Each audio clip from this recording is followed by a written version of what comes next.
Dalawa ang patay sa sunog sa Caloocan City ngayong araw. Nagkasunog din sa parking ng NAIA kung saan 20 sasakyan ang natupok. Yan at iba pang sunog sa Frontline Report ni Gary De Leon.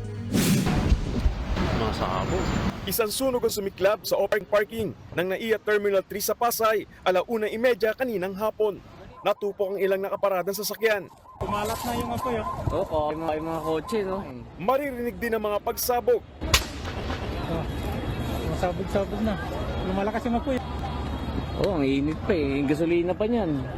Kita-kita sa videong ito ang pagkasunog ng likurang bahagi ng hilera-hilerang sasakyan. May ilan namang natupok na ng tuluyan hanggang sa mas lalo pang lumaki ang apoy. Kahit sa malo, kita ang makapal na usok. Pagkalipas ng halos kalahating oras ng pag-apula ng mga rumusponding bombero, ganito ang tumambad sa parking. Naabo ang di bababa sa 19 na sasakyan. Wala naman nasaktan pero aabot sa 20 million pesos ang halaga ng pinsala.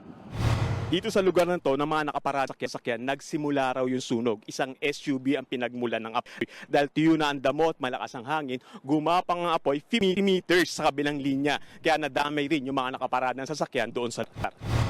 Dalawa ang posibleng dahilan ng apoy. Una, biling may nakapag-iwan daw ng flammable material sa loob ng sasakyan.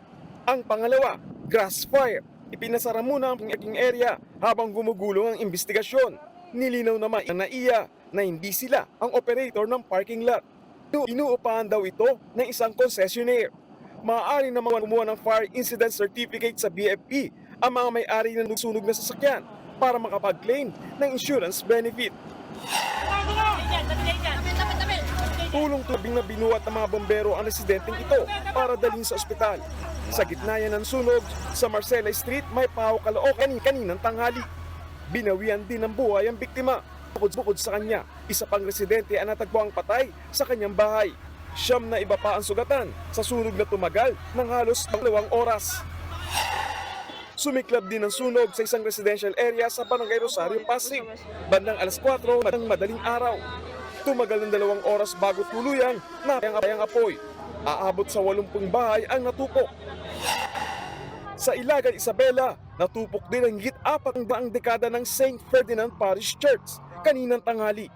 Higit 1 oras bago ito naapula. Sa investigasyon, posibleng nagsimula ang apoy sa pumutok ng linya ng kuryente. Nagbabalita mula sa Frontline, Gary De Leon, News 5. Mga kapatid, Lucy Cruz Valdez po, maging maalam at may pakialam sa mga napapanahong balita sa bansa.